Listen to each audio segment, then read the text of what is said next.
This break is brought to you by Netflix. Head on over to netflix.com/GameBreakerTV or simply click the banner right below this video and you'll get access to a whole bunch of TV shows and movies that you can stream right to the comfort of your very own home. Now, The Elder Scrolls Online is going to have dragons. Maybe. Hopefully.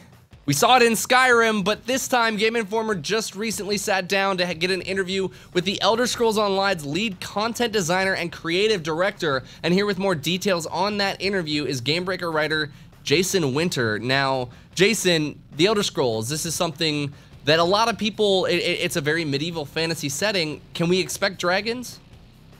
Maybe. They said that they're not in the game, that they're not part of the current plan, they don't necessarily fit into the lore, but they are going to try to probably work them in. I mean, if you played Skyrim, the major plot point of it was that the dragons are coming back after a very long absence.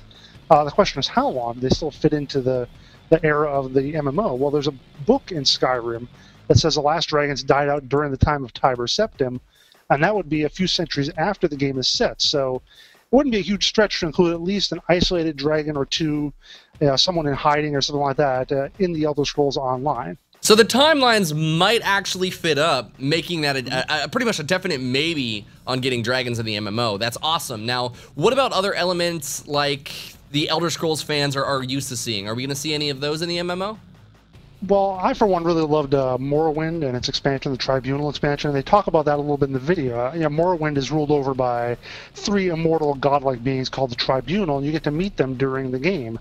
And, of course, they'll still be around during that time. They're immortal and godlike, so it's not hard to work them in. So I'll be really interested to see what those interactions are like. It sounds like they're kind of doing a really interesting job of creating lore that fits within the universe.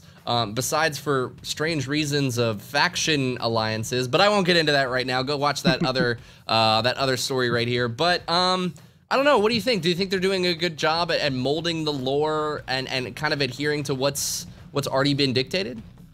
Yeah, I mean, they even say they check in weekly with Bethesda to make sure they're not, doing anything wrong. But I mean, overall, they put the game in an era where they say records were spotty. There were a lot of people grasping for power.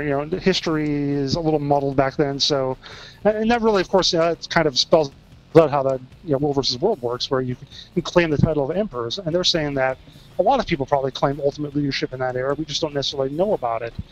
And the cool thing is that they say that your actions in the MMO might theoretically influence the lore in a future single-player Elder Scrolls game. Maybe you'll even read about your character in a history book or something. Integration from an MMO, that is like the ultimate player incentive to go out there and try and be the best that you can possibly be.